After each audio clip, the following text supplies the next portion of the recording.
Dengan pertimbangan dua alat bukti, dari tim 9 menetapkan tersangka NH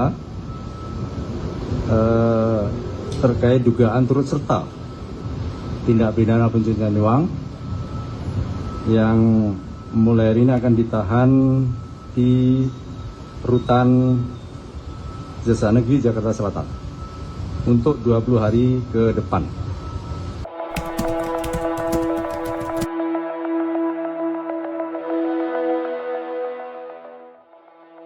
Selama bertahun-tahun, namanya dikenal sebagai salah satu jaksa yang menangani berbagai perkara korupsi besar di Indonesia.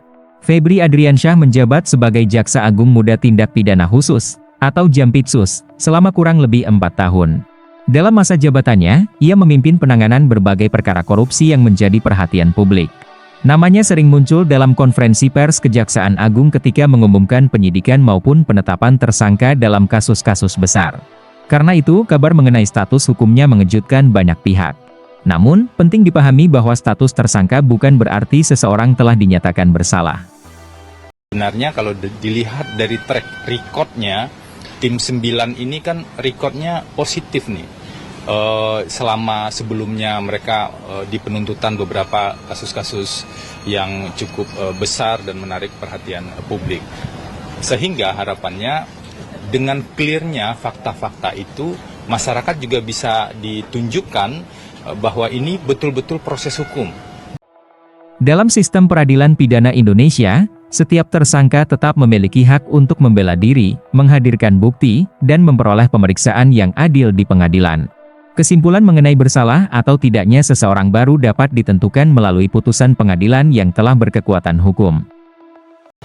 Setelah bisa dibuktikan siapa pemiliknya, pertanyaan kedua yang juga harus di-clearkan dengan bukti-bukti yang ada adalah dari mana sumber benda-benda atau barang-barang tersebut. Apakah dari misalnya ya dari usaha yang sah atau sumber yang tidak sah. Itu kan bisa macam-macam ya sumbernya, dan untuk menyimpulkan itu kan harus ada bukti. Kalau misalnya dari sumber yang sah tentu nggak ada isu.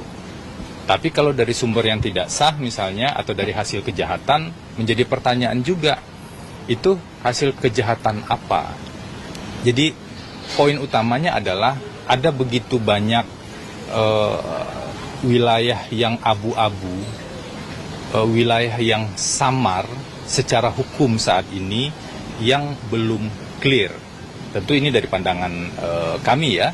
Nah, wilayah yang samar-samar dan wilayah yang abu-abu inilah yang seharusnya bisa diklirkan dengan bukti-bukti yang ada. Itu kewenangan dari penyidik di Kejaksaan Agung. Kami menghormati kewenangan tim penyidik Kejaksaan Agung tersebut. Kasus ini juga memunculkan berbagai pertanyaan di tengah masyarakat. Bagaimana seseorang yang pernah memimpin penanganan perkara korupsi kini justru menghadapi dugaan tindak pidana korupsi? Apakah ini menunjukkan bahwa penegakan hukum berjalan tanpa memandang jabatan?